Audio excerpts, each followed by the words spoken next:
Hello guys, আসসালামু আলাইকুম। কেমন আছেন সবাই? আলহামদুলিল্লাহ আমি অনেক ভালো আছি। সবাইকে নতুন একটি আরিশের মম ব্লগে স্বাগতম। তো ঠিক আছে, চলেন দেখা যাক সারাদিন আমি কী করি। সব কিছু শেয়ার করব আপনাদের সাথে। আশা করি যে যেখানে আছেন অনেক ভালো আছেন, সুস্থ আছেন। আমরাও আলহামদুলিল্লাহ অনেক ভালো আছি, সুস্থ আছি। তো শুরু করা যাক ব্লগটি। আজকে রান্না করব পেঁয়াজের কলি ভাজি। এদিকে মাছ দিয়ে ফুলকপি, আলু, টমেটো দিয়ে রান্না হবে। এই হবে আজকে দুপুরের লাঞ্চ মেনু। হঠাৎ আকাশের দিকে চোখ গেল, কি সুন্দর, মাশাআল্লাহ, আলহামদুলিল্লাহ। এত সুন্দর করে আল্লাহ তাআলা এই পৃথিবীটা সৃষ্টি করেছেন, এত সুন্দর করে আকাশ সৃষ্টি করেছেন, এত নিখুঁতভাবে যে দেখে মুগ্ধ হয়ে গেলাম আমি। এত সুন্দর, এতই সুন্দর, কোনো খুঁত নাই যেখানে। দেখেন, মানে কি বলবো, ভাষায় প্রকাশ করা যাবে না। কোনো মানুষকে যদি এরকম কোনো কিছু নিখুঁতভাবে তৈরি করতে দিতে হতো, তাহলে কি সে পারতো? অবশ্যই না। মহান আল্লাহ তাআলা ছাড়া এরকমভাবে এত সুন্দর করে কেউই কিছু করতে পারবে না। মাশাআল্লাহ, কি সুন্দর সূর্য, কি সুন্দর মেঘ ছড়ানো ছিটানো, মনে হচ্ছে যে কি যেন এক রং তুলি দিয়ে আঁকা। মাশাআল্লাহ, আমি দেখে শুধু মুগ্ধ হয়ে তাকিয়ে থাকলাম আকাশের দিকে। এই সৌন্দর্য ভাষায় প্রকাশ করা যাবে না, একবার না হাজারবার বলতে পারি। মহান আল্লাহ তাআলা ছাড়া কারো পক্ষে সম্ভব না এত সুন্দর করে সাজানো গোছানো ভাবে তৈরি করা। তো আকাশটা দেখতে দেখতে আমি যেন দিশেহারা হয়ে গেলাম। মনে হচ্ছে যে রান্না না করি, তারপরও তো রান্না বান্না করা লাগবে, সেদিকে আবার দেরি হয়ে যাচ্ছে। কিছুক্ষণ আকাশটা দেখলাম বসে বসে একা একা নীরবে। আকাশটার দিক থেকে যেন চোখ ফিরানো যাচ্ছে না। একবার না হাজারবার দেখতে ইচ্ছা করছে আকাশটাকে। অপরূপ সুন্দর আল্লাহর সৃষ্টি দেখে যেন মন জুড়িয়ে যায়, শীতল হয়ে যায় হৃদয়। এত ভালো, এত সুন্দর লাগছে। আপনাদের কাছে কার কাছে কেমন লাগছে অবশ্যই জানাবেন আমাকে। আমার তো অসম্ভব সুন্দর লাগে এরকম আকাশ দেখতে হুটহাট। আর আজকে তো পবিত্র দিন, এই জন্য মনে আকাশটা এত সুন্দরভাবে আল্লাহ সাজিয়েছে আজকের আকাশটা। পবিত্র দিনে যেন পবিত্রভাবে সে সেজে গুজে এসেছে, তাই মনে হচ্ছে। সেই জানিয়ে দিচ্ছে যে আজকে পবিত্র দিন, পবিত্র মাস, পবিত্র রাত, যে রাত্রে আল্লাহর ইবাদত করতে হয়। রোজা খুব একটা মানে আমার সে সম্বন্ধে জ্ঞান নাই, যেটুকু আমি জানছি রোজা না রাখলেও চলে, রাখলে তো সোয়াব আছে। তবে বৃহস্পতিবার আর সোমবার রোজা রাখতে হয়। আর এইসব দিনে রোজা না রাখলেও তেমন কোনো ক্ষতি নেই, বাধ্য না। তবে ইবাদত করাটা আমাদের জন্য ফরজ এই রাত্রে, কারণ এটা শাবান মাসের মধ্যরাত। এই শাবান মাসের মধ্য মাস। এই রাত্রে আমরা যাকে শবে বেরাত বলি, সে শবে বেরাতের রাত্রে নামাজ নফল ইবাদত করতে হয় গুনাহ মাফের জন্য।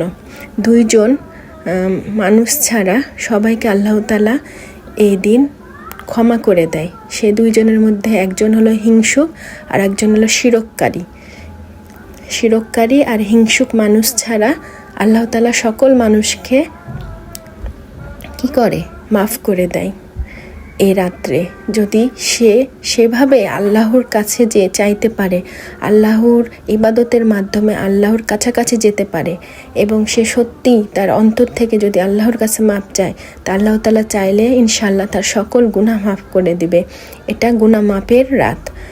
আমরা সবাই সবার জন্য গুনাহ মাফের জন্য দোয়া করব, নিজের জন্য করব, সকলের জন্য করব, আত্মীয় স্বজন, পাড়া প্রতিবেশী, ভাই বোন, সকলের জন্য দোয়া চাইব এই রাত্রে। সকলকে যেন আল্লাহ তাআলা মাফ করে দেন, আল্লাহ তাআলা যেন হেফাজত করে আমাদেরকে, আমাদের সকল ভাই বোনরা যে যেখানে আছে সবাইকে যেন ভালো রাখে, সুস্থ রাখে, সকলের মনের আশা মনের ইচ্ছা পূর্ণ করে, এই কামনাই করি আল্লাহর কাছে, এই দোয়াই করি।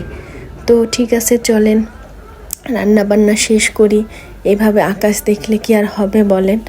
সংসার জীবনে তো ফিরতেই হবে, এটাও আল্লাহর দেওয়া একটা ইবাদত, যেই সংসারে বাচ্চা কাচ্চা স্বামী সকলের সেবা করা মানে করতে হবে সকলের, এটাও আল্লাহরই দান, আল্লাহরই ইবাদত একরকম। তো চলেন সংসারে ফিরে যাই, সংসারের কাজকর্মে ফিরে যাই, কারণ আমি না করলে কে করবে এই সংসারের কাজ? এই সংসারে তো আমি ছাড়া আর কেউ নেই।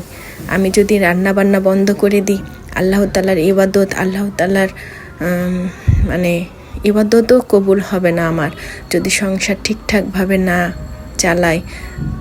দুইটাই সামঞ্জস্যভাবে আমাকে চালানো লাগবে, ইবাদত প্লাস হচ্ছে সংসার, দুইটাই। বাচ্চা আছে, তার সেবা যত্ন, স্বামী, সংসার সব কিছু দেখাশোনা করা লাগবে। তো ঠিক আছে, অনেক কথা বলে ফেললাম আজকে, কেন যেন মন থেকে চলে আসলো কথাগুলো, যার কারণে বলে ফেললাম। কেউ কিছু মনে করবেন না, যদি ভুল হয় তো অবশ্যই মাফ করে দিবেন। তবে আমার মনে যা এসেছে এই আকাশটা দেখে, সুন্দর মাশাআল্লাহ আলহামদুলিল্লাহ, সুন্দর আকাশটা দেখে আমার যা যা মনে হয়েছে আমি আপনাদেরকে আজকে সবটা বললাম। আমার কথায় কোনো ভুল হলে অবশ্যই আমাকে ক্ষমা দৃষ্টিতে দেখবেন, আমাকে মাফ করে দিবেন। তো ঠিক আছে, খাবার দাবার রেডি করি, রান্না বান্না কম বেশি কমপ্লিট, আকাশও দেখছি, প্লাস একটু একটু করে রান্নাটাও সেরে নিচ্ছি। তো রান্না অলমোস্ট কমপ্লিট, এখন গা গোসল দিব, দেন দেওয়ার পরে আবার আমি কি করব, খাবার খাবো, খাবার খাওয়ার পরে একটু বাইরে যাব। ঠিক আছে, চলেন দেখতে থাকুন। রান্না শেষ করে দুপুরে লাঞ্চ নিয়ে বসে পড়লাম। তো আপনাদেরকে আগেই বলেছি আজকে কি রান্না হয়েছে। পেঁয়াজের কলি ভাজি আলু দিয়ে, আর নতুন আলু দিয়ে, ফুলকপি দিয়ে, মাছ দিয়ে ঝোল, আর টমেটো সালাদ, এই আজকে আমাদের দুপুরের লাঞ্চ। তো দেখে তো অনেক ইয়ামি লাগছে, ইনশাল্লাহ খেতেও অনেক মজা হবে আশা করি। তো বিসমিল্লাহ বলে শুরু করা যাক।